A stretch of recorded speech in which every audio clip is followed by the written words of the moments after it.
Hello बच्चों, कैसे हो आप सब। तो आज हम लोग डील करने वाले हैं हेलोल्केन हेलोरेन की सबसे important reaction, that is Wurtz reaction. बच्चों, मेरा आपसे एक बहुत छोटा सा मैसेज है, जब भी आप ऑर्गेनिक केमिस्ट्री करें ना तो सारी रिएक्शन एक ही रो में ना पढ़ें। सबसे पहले एक एक रिएक्शन को अच्छे से पकड़ें। ये रिएक्शन का क्या इंपॉर्टेंस है, इस रिएक्शन को मैं कहाँ पे लगा सकता हूँ और ये कौन सा प्रोडक्ट मेरे को देने वाली है। जब आप हर रिएक्शन के ऊपर इस तरह से सोचोगे तभी आपको बच्चों ये रिएक्शन रिटेन रहने वाली है। तो ध्यान से स्टार्ट करते हैं organic conversion based on Wurtz reaction. मैंने क्या करा, वुड्स रिएक्शन को टाइप ए की कैटेगराइजेशन में रख दिया। कैसे, अब चेक करें। टाइप ए में जब भी ये रिएक्शन को मैं मेमोरी में स्टोर करता हूं तो मेरे माइंड में एक ही क्वेश्चन आता है, that is how to increase the double the number of carbon atom. बच्चों, जब भी लाइफ में आपको कभी भी कार्बन को डबल करना है, मतलब 2 से 4 करना है, 4 से 8 करना है, आपके मेमोरी में एक ही रिएक्शन है, वो है वुड्स रिएक्शन। तो अगर आप ऐसे चीजों को पढ़ोगे तभी आपको ये रिएक्शन रिटेन रहेगी, नहीं तो बच्चों भूल जाएगी। ओके, तो अब इस रिएक्शन के ऊपर एक छोटा सा नजर देखते हैं कि ये रिएक्शन को कैसे प्रोसीड किया जाता है। सबसे पहली चीज, तो how to increase the number of double the carbon atom, answer is Wurtz reaction. Okay, तो वुड्स रिएक्शन अब होती क्या है। अगर आप वुड्स रिएक्शन के ऊपर बात करें, सबसे पहले मेमोरी में डाल दो, ये अल्काइल हैलाइड के ऊपर लगती है। पहला पॉइंट किसके ऊपर लगती है, अल्काइल हैलाइड के ऊपर लगती है। और इसमें क्या होता है, सोडियम होता है, और जो सॉल्वेंट है वो कौन सा होता है, ड्राई ईथर होता है। तो दो बातें ध्यान में रखनी है। पहली बात, अल्काइल हैलाइड का 1 मोल नहीं होगा, 2 मोल होंगे। कितने होंगे, 2 मोल। मेटल कौन सी होगी, सोडियम। तो एक बार मैंने RX लिख दिया, एक बार मैंने यहां पे RX लिख दिया। सर, क्योंकि RX बीइंग इतना ज्यादा पोलर नहीं है, इसलिए हमें सॉल्वेंट भी पोलर नहीं चूज करना होता, नॉन पोलर चूज करना होता है, तो जिसमें पोलैरिटी बहुत ज्यादा ना रहे। तो हम ज्यादातर यूज करते हैं बच्चों ड्राई ईथर। क्या यूज करते हैं, ड्राई ईथर। अब इस रिएक्शन को करने का ढंग देखो क्या है, बहुत ही सिंपल सा स्टेप है। आपने कुछ नहीं करना, आपने RX में R और X के बॉन्ड को क्लीवेज कर देना है। किसको क्लीवेज कर देना है, R और X के बॉन्ड को क्लीवेज कर देना है, इधर भी और इधर भी। फिर मेरे साथ एक लाइन बोलनी है। वो लाइन क्या बोलनी है, आपने ये कहना है, जहां से चीजें टूटेंगी वहीं से चीजें जुड़ेंगी। दोबारा बोलो, जहां से चीजें टूटेंगी वहीं पे चीजें जुड़ेंगी। तो RX और RX में XX को मैंने तोड़ दिया। अब बच्चों R और R का कॉम्बिनेशन बनने वाला है। दोबारा से समझो, R और R का यहां पे आप लोगों ने इसको कंबाइन कर डाला। तो यही आपका एक मेन रिएक्शन था, जिससे आप नंबर ऑफ कार्बन हमेशा क्या कर सकते थे, डबल कर सकते थे। और साइड प्रोडक्ट की अगर बात करें तो 2NaX आप करके यहाँ पे सोडियम 2 कर दीजिए, सिर्फ रिएक्शंस को बैलेंस करने के लिए, दैट्स इट। बट आपको अगर कन्वर्जन पे ये रिएक्शन आती है, अगर आपकी मेमोरी में डाटा स्टोर्ड है, कार्बन डबल करने हैं, वुड्स रिएक्शन लगानी है, तो आप इस रिएक्शन को कर पाओगे। अब ऐसे ही क्वेश्चन हम आगे 1-2 और प्रैक्टिस करते हैं। देखो, मैंने एक क्वेश्चन रखा आपके सामने। क्वेश्चन क्या है, क्वेश्चन ये है कि आपको मैंने दिया क्लोरोइथेन। दोबारा से ध्यान से सुनना, क्या दिया मैंने, क्लोरोइथेन। अब बच्चे को समझ आ गया, सर सोडियम ड्राईईथर जब भी लिखा होगा मैंने वुड्स रिएक्शन का ही यूज करना है।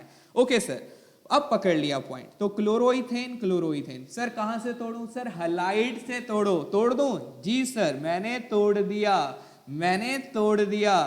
फिर मेरे साथ एक लाइन बोलो, क्या, जहां से चीजें टूटती हैं वहीं से चीजें जुड़ती हैं। तो 2 कार्बन का अब क्या होने वाला है, डबल होने वाला है। तो 2 का मतलब इथेन था, 4 का नंबर ब्यूटेन होने वाला है। तो आप चेक करोगे तो इसका जो आंसर आएगा वो ब्यूटेन आएगा, दैट इज डबल कर दिया। ओके, तो इस तरह से हम रिएक्शंस को प्रोसीड कर पाते हो। आप क्या करते हो, रिएक्शन पढ़ लिया, बस खत्म।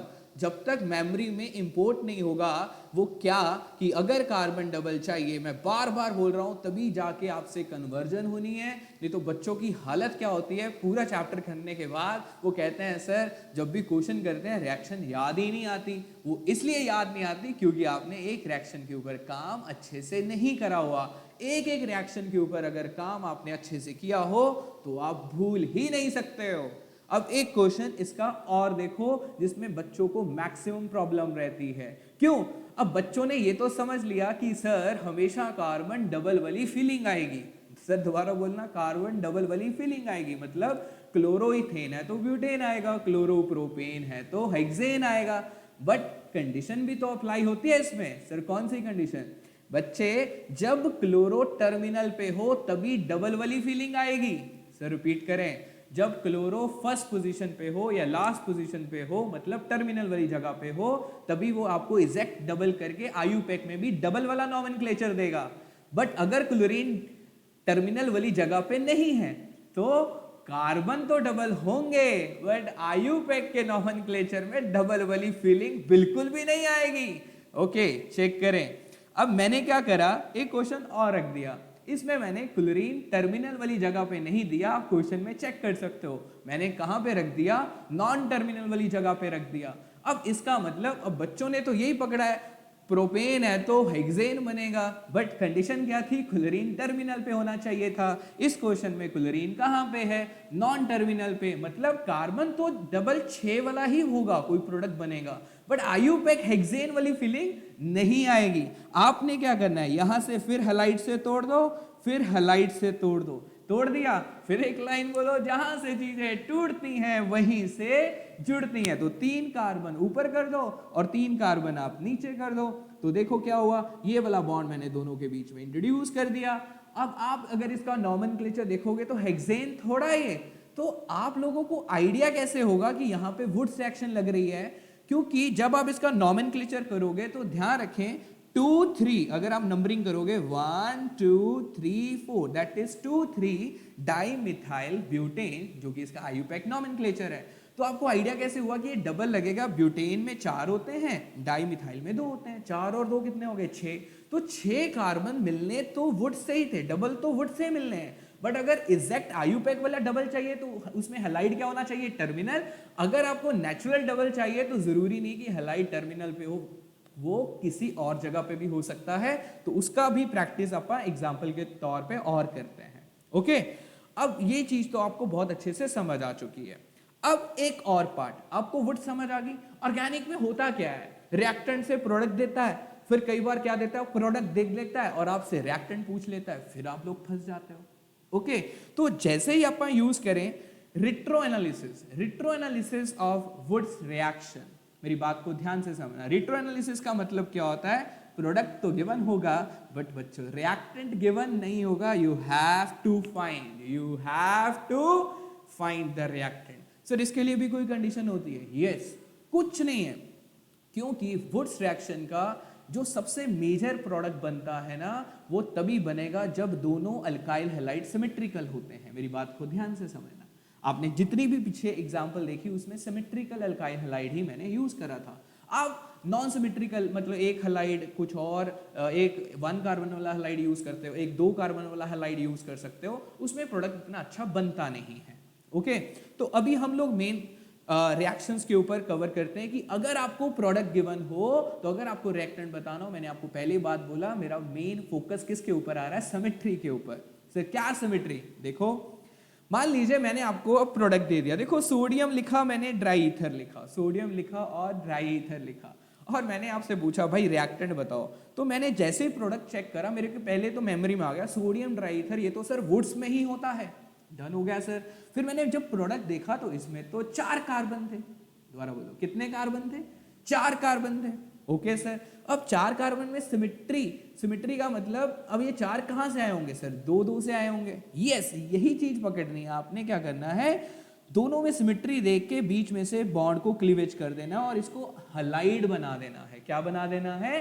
हैलाइड, क्योंकि वुड्स रिएक्शन कहां से आई होगी? हैलाइड से आई होगी। इसका मतलब जो आपका इस बार हैलाइड होगा वो CH3, CH2 और Cl होगा। क्या ये क्वेश्चन समझ आ गया आप लोगों को? आ गया? चलिए अब नेक्स्ट क्वेश्चन आप खुद पे खुद करने की कोशिश करें। अब इसको खुद वीडियो को पॉज करके खुद करने की कोशिश करो। ओके, चलिए तो आपने कर लिया होगा ये वाला क्वेश्चन। इसमें भी देखो सर सिमेट्री है, कितने कार्बन है सर? 8, 1 2 3 और 3 और 3 6 6 है। तो हम क्या करें, ब्रेक कर दें 3 से? Yes sir. और इसको किस में बना दे? पीछे ऊंची ऊंची रिस्पॉन्ड करो, किस में बना दे सर? हलाइड में बना दो। ओके ना, तो वुड्स रिएक्शन का रिएक्टेंट भी लिखना आ गया, CH3 CH2 CH2Cl। तो दिस इज द रिएक्टेंट जिसके ऊपर इसके 2 मोल यूज होते होंगे, वो अंडरस्टूड है, बार बार नहीं लिखेंगे। सोडियम होगा, ड्राई ईथर होगा, इससे आप लोग प्रोडक्ट ये बना होगा। चलें एक और क्वेश्चन करें। चलिए अगला क्वेश्चन। अब देखो इस क्वेश्चन को भी आप खुद भी खुद अप्लाई करो। ऐसे क्वेश्चन जब भी आप करना स्टार्ट करें, वीडियो को थोड़ी देर के लिए पॉज कर दें और खुद सोचें, फिर ऑन करके इसका आंसर देने की कोशिश करें। मिल गया? Yes sir. Sir very very simple. क्या सर, ये तो दिख ही रहा था बीच में से सिमेट्री ऐसे है। ओके सर, तो आपको अब रिट्रो एनालिसिस करना भी आ गया वुड्स रिएक्शन का। तो CH3 CH CH3 CH CH3 और यहाँ पे Cl लगा दो, ये भी आपका रिएक्टेंट होगा जिसके ऊपर ये वुड्स रिएक्शन लगा रहा होगा।